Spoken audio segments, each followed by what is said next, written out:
Bueno, Dios les bendiga. Qué momento tan bonito, ¿verdad? Es que es mi primer día del Padre, entonces eso me hace sentir todavía más emocionado. El primero oficialmente, ¿verdad? El año pasado estaba mi esposa todavía embarazada, entonces no era como tan real como ahora. Entonces por eso estoy tan feliz el día de hoy. Bueno, vamos a compartir la enseñanza. Estamos estudiando el libro de Corintios, hemos venido analizando la Biblia capítulo por capítulo, versículo por versículo, y de esta manera estudiamos la totalidad de la palabra de Dios, el consejo que Él tiene en sus escrituras para nosotros como su iglesia, como su pueblo. Y he notado que hoy en día los mensajes no se dan de esta manera en muchas iglesias, sino que se seleccionan temas a conveniencia. Y la semana pasada que estuvimos hablando sobre la jerarquía estratégica que el Señor dejó en la iglesia, en la congregación, cómo el hombre tiene su cabeza que es Cristo, la mujer su cabeza que es el hombre, y verdad, como Dios es la cabeza de Cristo, y esto tiene un mensaje, pero era difícil de explicarlo porque parecía o daba una especie de machismo o algo así, pero ya lo estudiamos, lo analizamos y vimos que no se trata de machismo, sino que es una estrategia, una manera que Dios delegó para que la autoridad y la iglesia funcionara conforme a su voluntad. Él fue el que lo estipuló así. Y me dio gracia porque cuando llegamos a la casa, mi cuñada estuvo en la actividad y dice: Dani, de tantos mensajes que hay en la Biblia, usted escoge ese tema tan difícil, ¿verdad? Entonces yo le decía: no, es que acá en Palabra Viva no escogemos el tema, sino que vamos analizando la escritura según lo que se presenta en el capítulo, ¿verdad? Que continúa. Y el día de hoy vamos a estar estudiando sobre la cena del Señor, lo cual es un acto que nosotros practicamos como iglesia del Señor en Palabra Viva. Compartimos la cena del Señor y es importante entender este acto y esta manifestación de fe que compartimos en comunión, ¿verdad? Como un cuerpo. Pero antes de iniciar con la enseñanza, me gustaría que oráramos para poner todo en manos de Dios y también que se me quiten un poquito los nervios. Señor, te damos gracias por tu palabra, por tu consejo, Señor, porque la palabra, Señor, no es según nuestros gustos, Señor, sino que es tu instrucción según tu voluntad para nuestra vida, Señor. No podemos escoger, Señor, un tema que nos agrade para estudiarlo, Señor, día con día, sino que estamos abiertos a tu consejo, Señor. Y hoy tenemos la oportunidad de estudiar sobre la cena del Señor, la Santa Cena, Señor.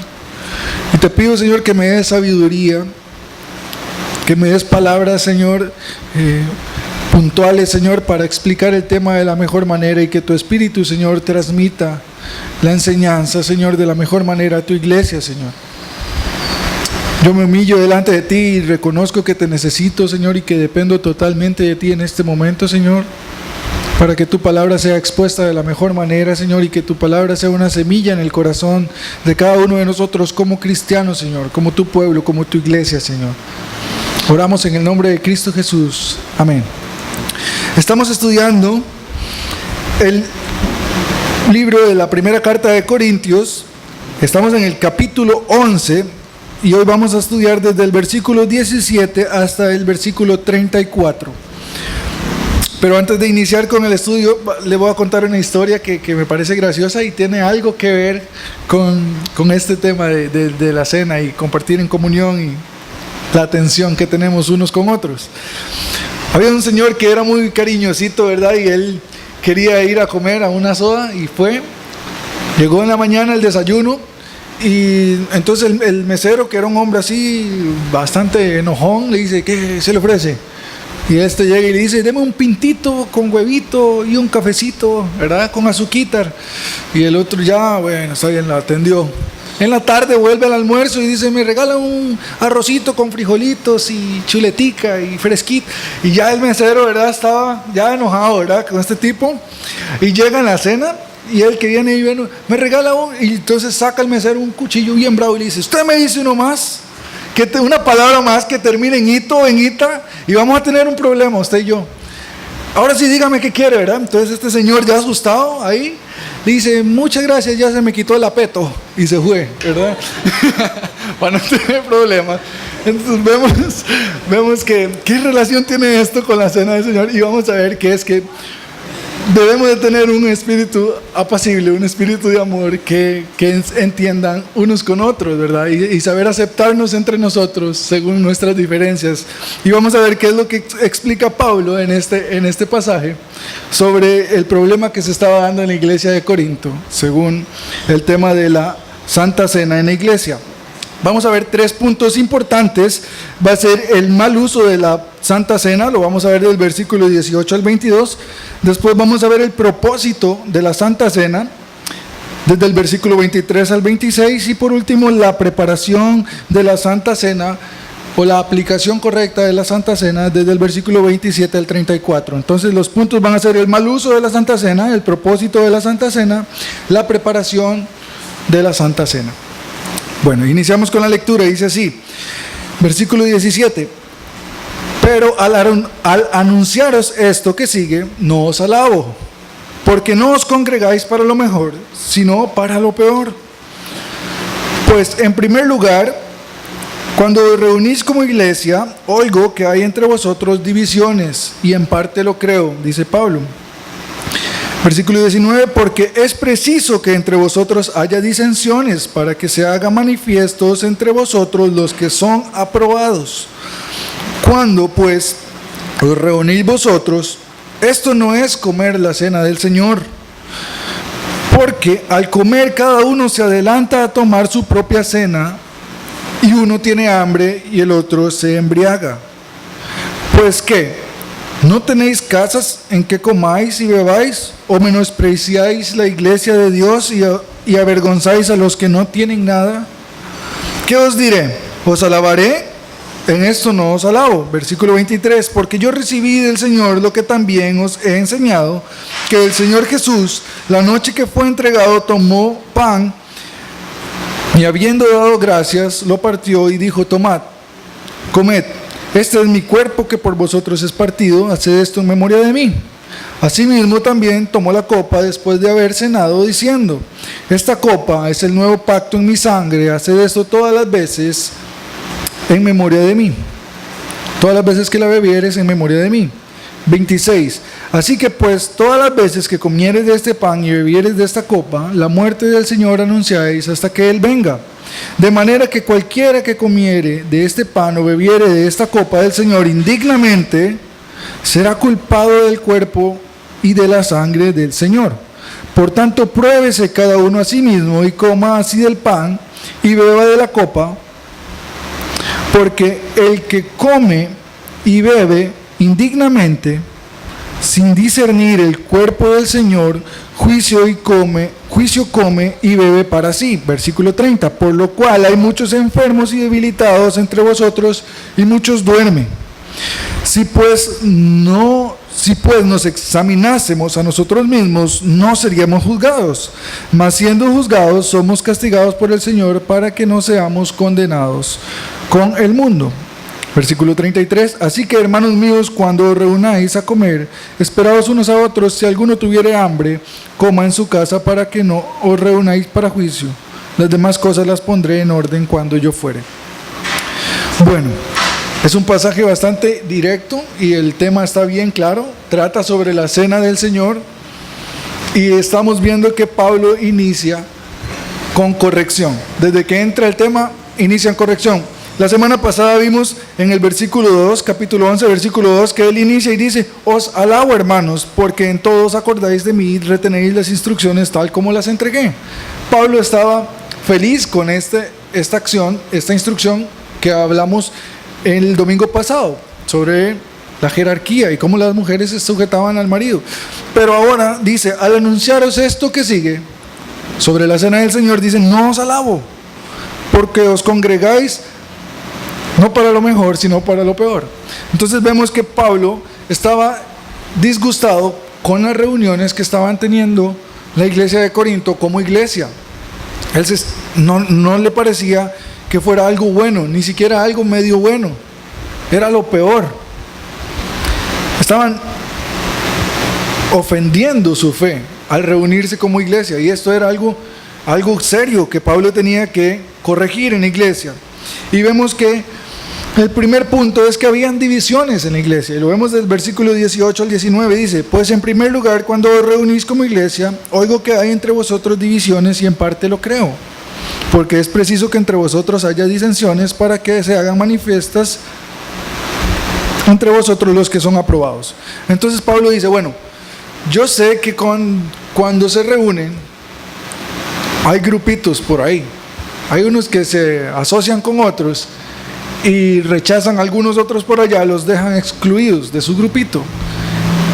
Eso lo creo, dice Pablo, y es necesario que pase. No es que Pablo esté de acuerdo o que diga que está bien que hayan divisiones, sino que dice que es preciso, es necesario que pase. Se van a dar las divisiones en la iglesia, en la congregación. Entonces dice, es normal que pase, es preciso que pase, pero ¿qué pasa con esto? Pablo puede ver un mensaje claro en estos grupos. Él dice, yo sé quién se reúne con quién, para qué intenciones.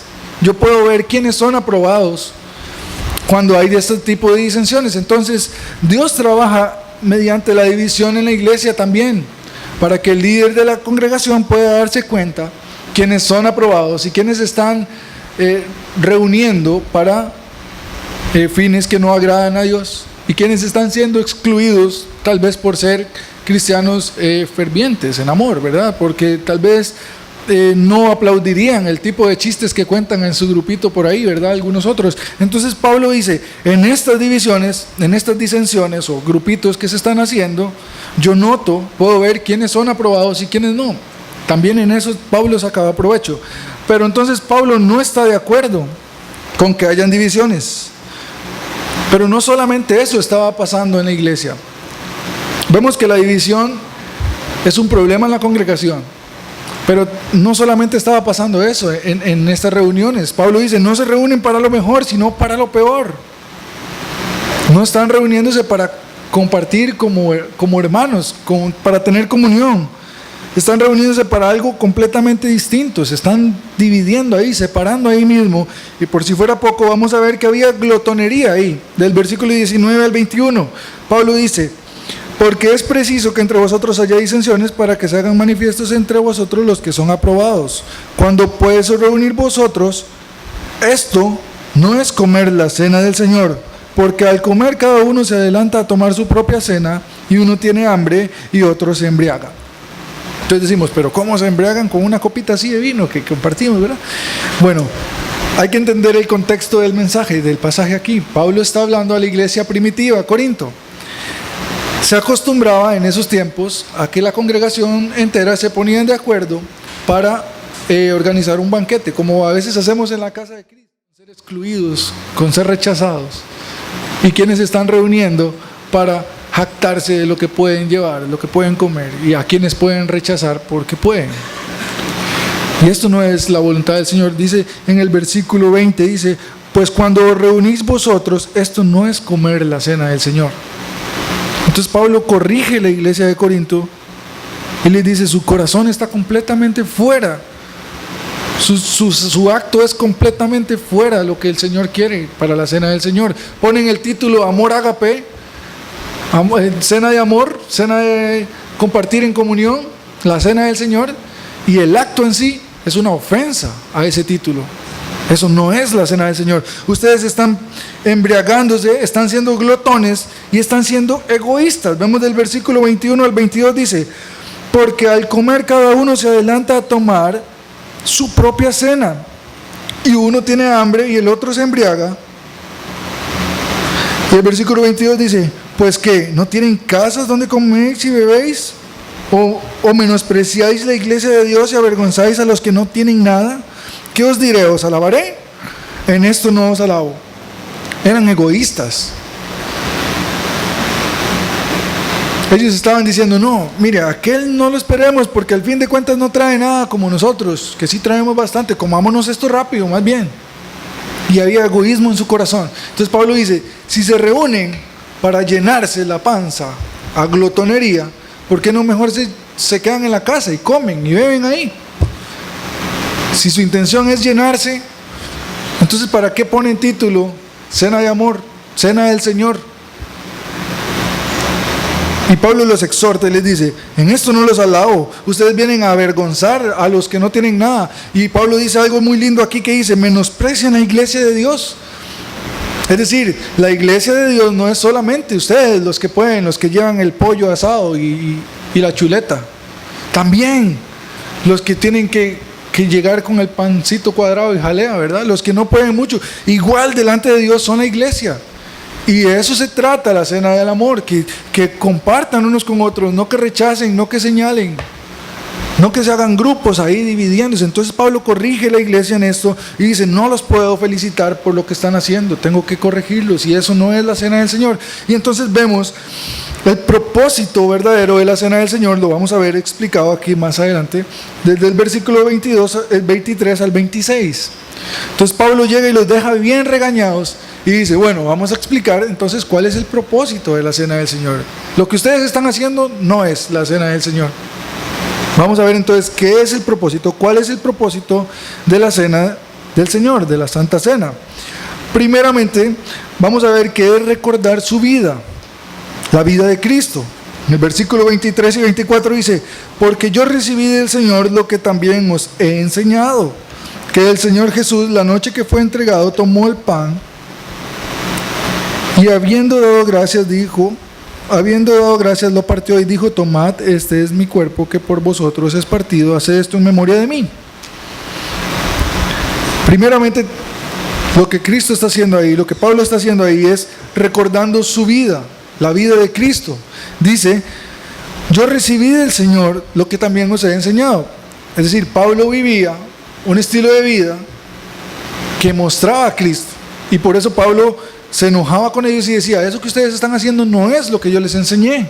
Lo que yo recibí del Señor y lo que los he enseñado a ustedes es que tenemos que vivir una vida de amor, una vida donde más bien estemos deseando dar, como Cristo dijo, este es mi cuerpo que por vosotros es partido.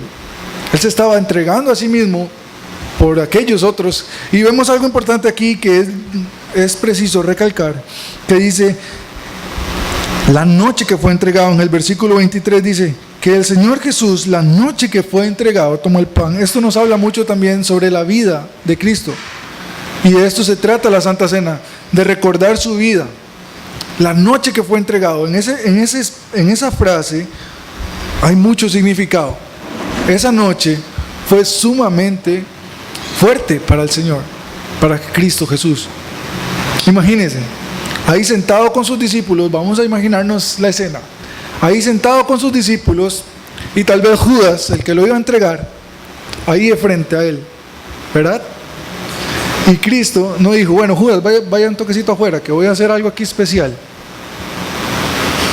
Él lo tomó en cuenta, esa misma noche, su corazón, él conocía desde el principio, lo vamos a ver antes, que él ya sabía quién lo iba a entregar, pero aún así no lo menospreció, aún sabiendo que en él había un defecto, que en él había un deseo incorrecto para lo que él iba a practicar. Él no lo rechazó por eso. Él dijo, esa misma noche que fue entregado, él demostró cómo fue toda su vida también. En esa parte se resume. Él tomó el pan y lo partió y dijo, tomad. Y no le dio solo al que se recostaba en el pecho de él y decía, maestro, te amo, o al otro que dejó la barca botada, sino también le dio pan a Judas, aquel tesorero que andaba pellizcando siempre dinero. A ese también lo tomó en cuenta.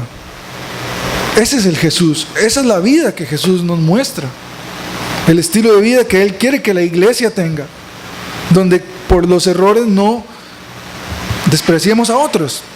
Para adelantar un poco más, también dice recordar su muerte. Y en la muerte de Cristo hay algo importante también. Dice, asimismo también tomó la copa diciendo, después de haber cenado, diciendo, esta es la copa del nuevo pacto en mi sangre, haced esto todas las veces que la bebiereis en memoria de mí. En el versículo 25 nos llama a recordar su muerte. Dice, mi muerte significa un nuevo pacto para ustedes, un nuevo trato del Padre con ustedes. A través de mi muerte hay una nueva relación entre ustedes y Dios. Ya no necesitan un sumo sacerdote que haga sacrificios por ustedes. Ya no es necesario matar un cordero, una vaca, un toro para que el Señor les perdone los pecados. En mi sangre hay un nuevo pacto. A través de mi muerte hay una nueva relación de ustedes con Dios, algo más directo. Ya el velo se rompe. Y eso es lo que representa su muerte, y eso es lo que nosotros manifestamos al compartir la cena del Señor. Recordamos cómo fue su vida, también recordamos el propósito de su muerte, y por último vamos a recordar su promesa. De eso trata la cena del Señor. Este es el mensaje que damos como iglesia al participar. Dice en el versículo 26: así pues, todas las veces que comieres de este pan y bebieres de esta copa, la muerte del Señor anunciáis hasta que Él venga. Esa es la promesa que tenemos. Él volverá, Él resucitó.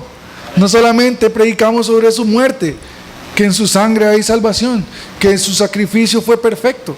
También predicamos que su sacrificio fue delante de Dios aceptado y que la muerte no tuvo poder sobre Él. Que Él se levantó de los muertos y que un día Él promete que nos levantará. Eso es lo que anunciamos nosotros cuando compartimos la cena del Señor. Y vemos en el versículo 27 dice: de manera que cualquiera que comiere de este pan o bebiere de esta copa del Señor, indignamente será culpado del cuerpo y de la sangre del Señor. Esto es bien profundo lo que Pablo dice aquí, porque ya aquí entra en tema lo que es la preparación de la cena del Señor, o la manera correcta en la que debemos participar de la cena del Señor. Y esto de ser culpado del cuerpo y la sangre del Señor es algo serio. Pero me gustaría que lo viéramos en el libro de Juan, capítulo 6. En esta parte es una lectura un poco larga, un poco extensa. No voy a hacer muchos comentarios. Creo que el mensaje en sí, después de haber analizado la vida, la muerte y la promesa que tenemos en Cristo, el mensaje en sí se va a explicar solo al leer esta porción bíblica que tiene tanto que ver cuando Cristo habla de que Él es el pan. Porque muchas congregaciones o mucha gente piensa que al participar de la Santa Cena estamos comiendo literalmente la carne de Dios y tomando literalmente la sangre de Cristo, y eso no es así. Él habló en un sentido figurado, y vamos a ver cómo Él se explica aquí y qué problemas hubieron cuando Él se presenta a sus discípulos y a los que le seguían como el pan de vida, y dicen que comamos de ese pan. Vamos a ver Juan capítulo 6, vamos a leer desde el versículo 22 en adelante. Es bastante la lectura, pero si estamos atentos vamos a tener el entendimiento. Del versículo 26, Juan 6, 26. Dice así: respondió Jesús y les dijo: de cierto os digo que me buscáis, no porque habéis visto las señales, sino porque comiste el pan y os saciasteis. Trabajad no por la comida que perece, sino por la comida que a vida eterna permanece, la cual el Hijo del Hombre os dará, porque a este señaló Dios el Padre. Entonces le dijeron: ¿qué debemos hacer para poner en práctica las obras de Dios? Respondió Jesús y les dijo: esta es la obra de Dios, que creáis, esto es importante, que creáis en el que Él ha enviado. Le dijeron entonces: ¿qué señal pues haces tú para que veamos y te creamos? ¿Qué obra haces? Versículo 31: nuestros padres comieron el maná del desierto, como está escrito: el pan del cielo les dio a comer. Y Jesús les dijo: de cierto os digo que no os dio Moisés el pan del cielo, mas mi Padre os da el verdadero pan del cielo. Porque el pan de Dios es aquel que descendió del cielo y da vida al mundo. Y le dijeron: Señor, danos siempre de este pan. Versículo 35. Jesús les dijo: yo soy el pan de vida. El que viene a mí nunca tendrá hambre. Y el que en mí cree, ponga atención en eso, el que en mí cree no tendrá sed jamás. Mas os he dicho que aunque me habéis visto, no creéis. Todo lo que el Padre me da vendrá a mí, y al que a mí viene no le echo fuera. Eso también es importante, recuerden, no le echo fuera.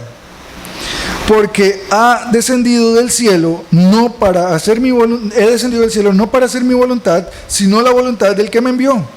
Y esta es la voluntad del Padre que me envió, que todo el que me diere no se pierda. No pierda yo nada, sino que lo resucite en el día postrero. Aquí vemos la primera vez que Él menciona la promesa que tenemos en Cristo. Lo resucite en el día postrero. Versículo 40. Y esta es la voluntad del que me ha enviado, que todo aquel que ve al Hijo y cree en Él tenga vida eterna, y yo le resucitaré el día postrero. Una vez más habla sobre la resurrección del día postrero. Podríamos dejarlo hasta aquí y entenderíamos el mensaje de la promesa, pero es necesario que continuemos con la lectura para que podamos ver algunos otros detalles que también vamos a necesitar en el desarrollo del mensaje. Murmuraban entonces los judíos, versículo 41, porque había dicho: yo soy el pan que descendió del cielo.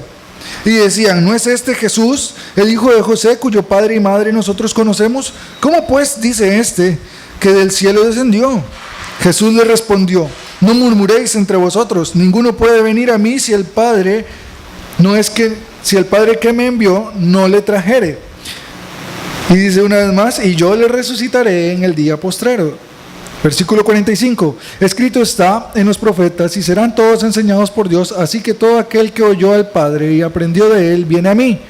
No que alguno haya visto al Padre, sino aquel que vino de Dios, a este ha visto al Padre. De cierto os digo, el que cree en mí tiene vida eterna. Yo soy el pan de vida. Vuestros padres comieron el maná del desierto y murieron. Este es el pan que desciende del cielo para que el que de él come no muera. Este no muera se refiere a la muerte después de la muerte física, la muerte eterna, ¿verdad? Esa es la muerte de la que Cristo habla. Después dice en el versículo 51, yo soy el pan vivo que descendió del cielo, y si alguno comiere del pan, vivirá para siempre, y el pan que yo le daré es mi carne, la cual yo daré por la vida del mundo. Versículo 52. Entonces los judíos contendían entre sí diciendo: ¿cómo puede este darnos a comer su carne? Lo entendieron literal, ¿verdad? Entonces Jesús les dice: de cierto os digo, si no coméis la carne del Hijo del Hombre y bebéis su sangre, no tenéis vida en vosotros. El que come mi carne y bebe mi sangre tiene vida eterna, y yo le resucitaré el día postrero. Porque mi carne es verdadera comida y mi sangre es verdadera bebida. El que come mi carne y bebe mi sangre, en mí permanece, y yo en él. Es decir, participar de la Santa Cena es permanecer en Cristo y Cristo permaneciendo en nosotros. Como me envió el Padre viviente y yo vivo por el Padre, asimismo el que me come, él también vivirá por mí. Este es el pan que descendió del cielo, no como vuestros padres comieron el maná y murieron. El que come de este pan vivirá eternamente. Estas cosas dijo en las sinagogas, enseñando en Capernaum. Al oírlas, muchos de sus discípulos dijeron: dura es esta palabra, ¿quién la puede oír? Y murmuraban sobre esto, y les dijo: ¿esto los ofende? Pues ¿qué si veréis al Hijo del Hombre subir a donde estaba primero? El Espíritu es el que da vida, y la carne para nada aprovecha. Las palabras que yo os he hablado son espíritu y son vida. Es decir, él estaba hablando de una manera espiritual. Pero hay algunos de vosotros que no creen, porque Jesús sabía que desde el principio, quienes del principio eran los que no creían, y también sabía quién le había de entregar. 65. Y dijo: por eso os he dicho que ninguno puede venir a mí si no le fuere dado el Padre. Desde entonces muchos de sus discípulos volvieron atrás, y ¿qué dice? Y ya no andaban con él. Eso es importante también, recordémoslo. Desde entonces muchos de sus discípulos volvieron atrás y no andaban con él. Dijo entonces Jesús a los 12: ¿queréis acaso iros vosotros? Y ellos respondieron, Simón Pedro respondió: Señor, ¿a quién iremos? Solo tú tienes palabras de vida eterna. Vamos a dejarlo hasta ahí. Volvemos al capítulo 11 de 1 de Corintios. Y entendemos ahora sí de qué se habla de manera espiritual. El beber indignamente la cena del Señor, dice, de manera, el versículo 27 dice: de manera que cualquiera que comiere de este pan o bebiere de esta copa del Señor, indignamente será culpado del cuerpo y de la sangre del Señor. Tenemos que ser cristianos, tenemos que entender de qué se trata el pan, de qué se trata la copa. No es un simple pan, no es una simple copa. La sangre de Cristo es una representación en fe. Nosotros creemos que Jesús lo estipuló de esta manera para que lo tengamos en memoria y que no lo pasemos por alto, que no lo tomemos como un acto simple. Todo el mundo lo hace, yo también voy a comer pan y voy a también tomar de la copa. No, tenemos que entender la seriedad de esto. Dice que el que participa de la copa tiene vida y que Cristo vive a través de él. Es decir, nosotros participamos de estos implementos creyendo. de manera espiritual, que nos alimentan el espíritu del alma, de manera que Cristo se hace manifiesto en nuestra vida a través de este acto. Entonces dice que nosotros anunciamos su muerte. Hay un mensaje en la cena del Señor. Versículo 28, por tanto, pruébese cada uno a sí mismo y coma así del pan y beba de la copa. Hay que arrepentirse de cualquier pecado antes de participar de la cena del Señor. Pablo dice, pruébense cada uno, examínense cada uno. Tome tiempo antes de participar de la cena del Señor. No lo tome indignamente como si fuera cualquier cosa. Es algo serio. Tómese su tiempo y diga, Señor, ¿hay algo en mi corazón que te ofende?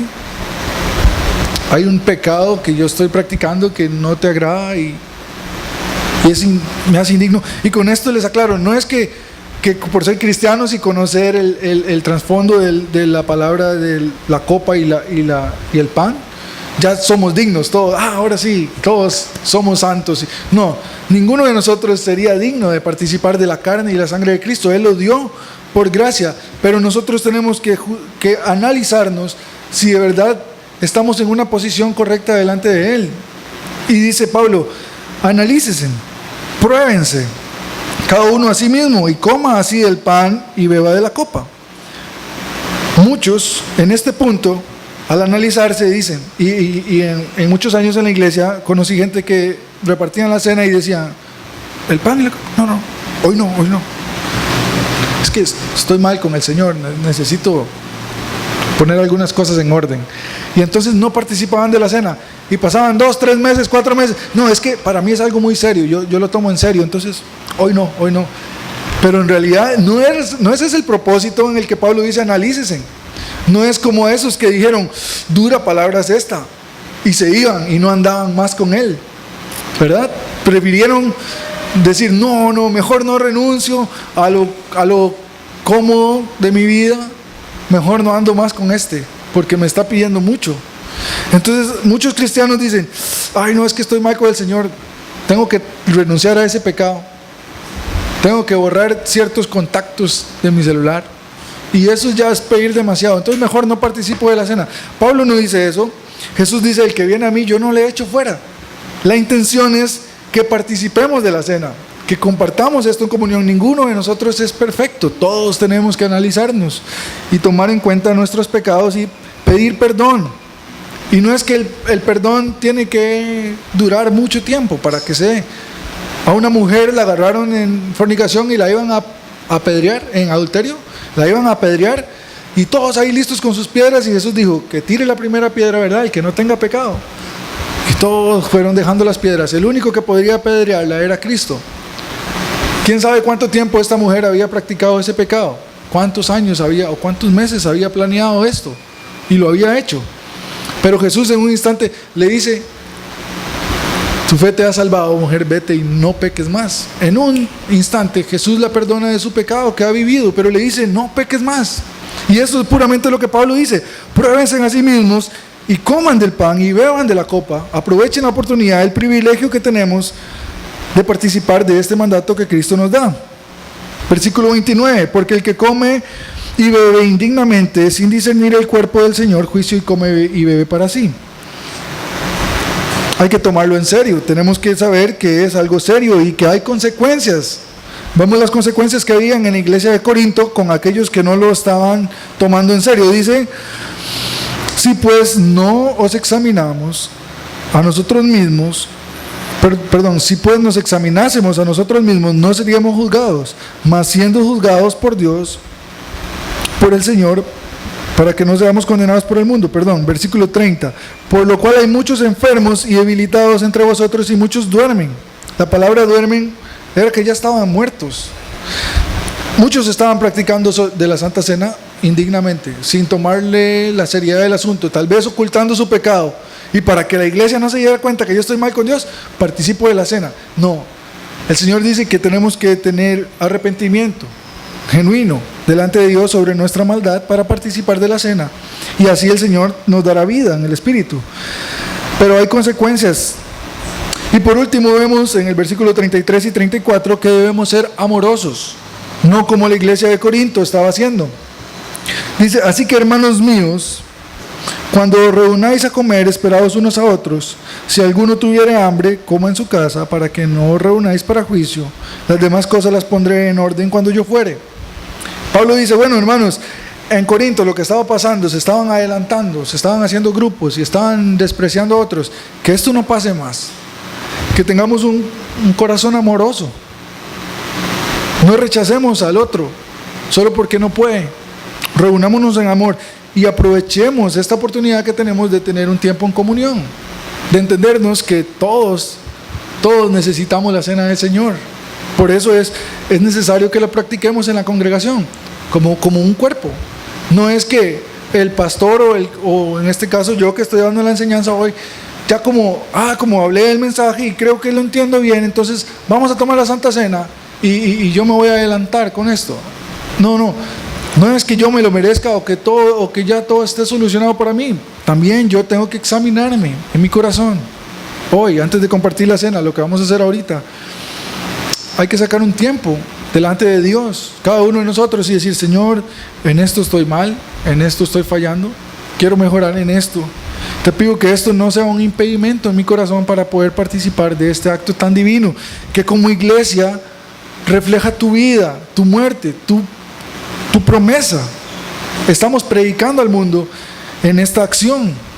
Estamos manifestando un mensaje genuino de salvación para la humanidad, para el alma. Entonces, no podemos practicar de la cena del Señor como si fuera cualquier cosa o cualquier acto. Tenemos que entender que es un acto serio y que también es una oportunidad valiosa que tenemos para estar bien con el Señor.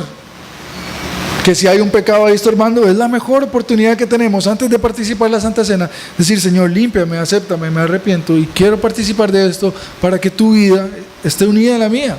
No decir, no, hoy no tomo la cena porque tengo un pecado ahí que no quiero solucionar todavía. Eso es condenarse a uno mismo. Y todavía peor es participar de la cena sin analizarse, sin ponerse a prueba y decir, ¿hay algo malo en mí? No, o sea, eso puede traer consecuencias. Vimos que enfermedad, debilidad y hasta la muerte. El Señor juzga. Pero si nosotros mismos nos juzgamos, nos analizamos y entendemos que debemos arrepentirnos, podemos participar libremente de la cena del Señor y esto nos dará vida a nuestro espíritu. Entonces, sin más, me gustaría que ahora, entendiendo el verdadero propósito de la cena y recalcando este mensaje, compartiéramos hoy como iglesia, como congregación, este tiempo unidos, este tiempo de comunión. Si alguno quiere participar de la cena del Señor, hoy vamos a tener este acto tan prestigioso y tan importante. Es nuestra oportunidad de analizarnos. Entonces, antes de tomar los implementos de la cena, vamos a tener unos minutos de espera, de oración, para que usted analice cómo está usted con el Señor, se ponga a prueba. Si hay algo en lo que usted tiene que renunciar, este es el mejor momento. Y no lo digo yo, ni es así como por pura emoción, lo dicen las Escrituras. Es la mejor oportunidad que tenemos como iglesia, como congregación. Yo también tengo que ponerme a prueba. Todos aquí tenemos que ponerse a prueba. No se trata de menospreciar al otro y decir, aquel sí tiene un pecado que yo sé que tiene que ponerse a prueba. No. El Señor dice, analícese a sí mismo, no se ponga a analizar el otro. Cierre sus ojos, analícese usted delante de Dios y póngase a cuentas con Él ahorita mismo. No juzgando a otro, no rechazando a otro, no despreciando a otro. Entonces vamos a participar de la cena. Yo le voy a pedir al hermano Oscar y a la hermana que está a cargo, que tal vez podemos venir al frente tal vez con los implementos y que hermano Henry le va a ayudar. Para el que guste tomar los implementos. Dice la palabra de Dios que todo en la iglesia, en la congregación, se haga con orden y con reverencia, ¿verdad? Con decencia. Entonces, para no hacer mucho desorden, ¿le parece si movemos estas dos filas?